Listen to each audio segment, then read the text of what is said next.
Sursele bogăției individuale și comunitare. La nivel individual, bogăția reprezintă cantitatea de timp pe care omul o poate utiliza așa cum își dorește el, nu așa cum este nevoit să o facă. Ca să poată face acest lucru, individul trebuie să dispună de capital, adică de muncă efectuată în trecut de transformarea naturii, utilă altora, prezervată în timp, neconsumată încă, pe scurt, economisită. Suma bogățiilor individuale reprezintă bogăția societății în ansamblu. Omul nu utilizează țițeiul din pământ și nici lâna de pe oaie. Acestea reprezintă resurse naturale. Omul utilizează produse prelucrate, finite, aceasta fiind o condiție a bunăstării. Spre exemplu, țițeiul și lâna reprezintă materii prime. Apoi, diferiți oameni alocă timp, muncă și utilaje, capital, pentru prelucrarea, transportul și apoi pentru comercializarea produselor lor, pentru ca alți oameni să utilizeze produse finite. Întreaga cantitate de timp și de capital înglobate în transformarea naturii pentru a produce cele necesare sau dorite de consumatori se va regăsi în prețul acestora, în echivalentul în expresie monetară. Acest echivalent este alocat factorilor de producție, deținătorilor muncii, naturii și capitalului. Cetățenii unei comunități și ai unei țări sunt bogați în momentul în care întregul preț încasat rămâne la ei și în momentul în care costul plătit pentru produsele consumate de ei este cel mai mic. Implicit, rezultă logic că, pentru ca românii să fie bogați, ei trebuie să producă cât mai multe produse finite necesare în plan local cu resursele naturale existente local pentru a se elimina costurile de transport. Trebuie de asemenea să utilizeze cât mai multe elemente de capital industrial, tehnologic, pentru a fi utilizat cât mai puțin timp prezent de muncă și o cât mai mică cantitate de resurse naturale, mai ales naționale. Aceasta înseamnă utilizarea eficientă a factorilor de producție, obiectul de studiu al economiei. Cât mai multe bunuri și servicii cu cât mai puține resurse.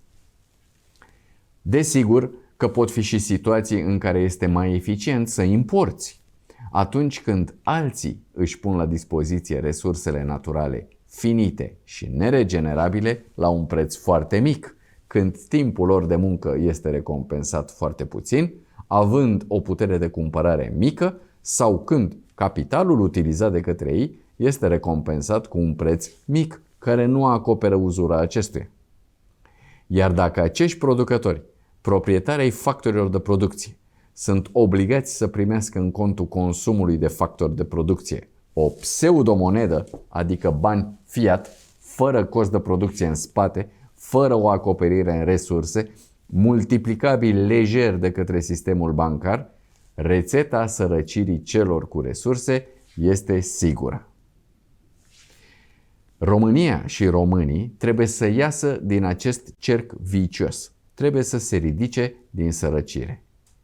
Pentru a realiza aceasta, este necesar în primul rând ca resursele naturale locale, cele utile, cu precădere cele finite și neregenerabile, precum și cele cerute și aflate într-o cantitate mică pe o rază mare regională, să nu mai fie vândute la un preț mic deținătorilor de capital și consumatorilor externi, cetățeni străini și nerezidenți.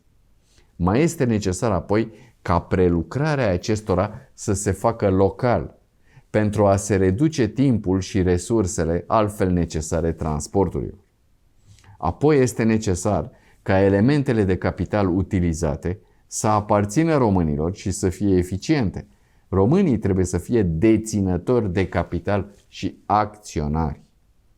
Nu în ultimul rând, timpul de muncă implicat de către români în procesul de producție, fiind și aceasta o resursă tot finită și neregenerabilă, trebuie recompensat cu o monedă reală, cu acoperire în capital, adică în resurse naturale transformate în prealabil prin muncă.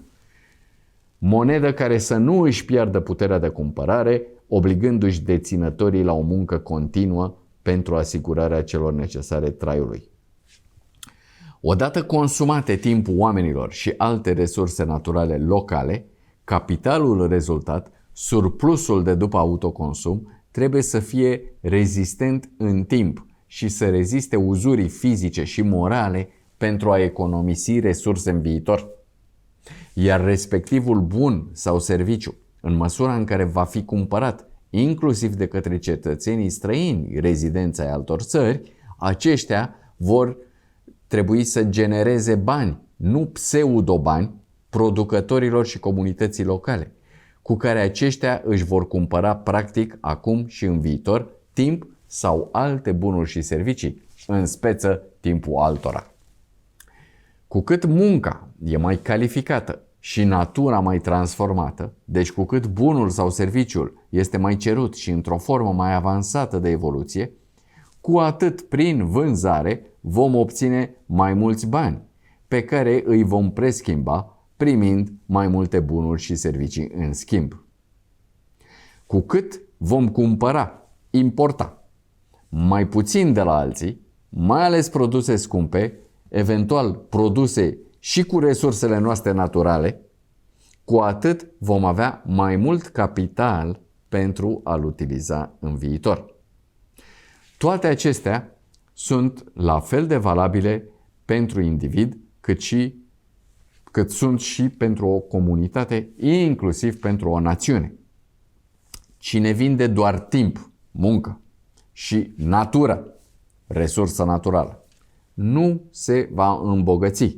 Însă cine vinde sau închiriază altora capital, produse finite, la un preț care să acopere uzura, recuperabil integral mai rapid decât uzura completă, acela o va duce bine. În concluzie, devine necesar să avem în vedere nu doar schimbarea filozofiei în modul în care facem lucrurile, dar și cel puțin anumite intervenții decisive, elaborări și sau modificări cu privire la anumite acte normative care astăzi, prin formularea lor, nu contribuie la îmbogățirea românilor, ci dimpotrivă. Sunt Octavian Bădescu. Vă invit să vă abonați la canalul meu de YouTube.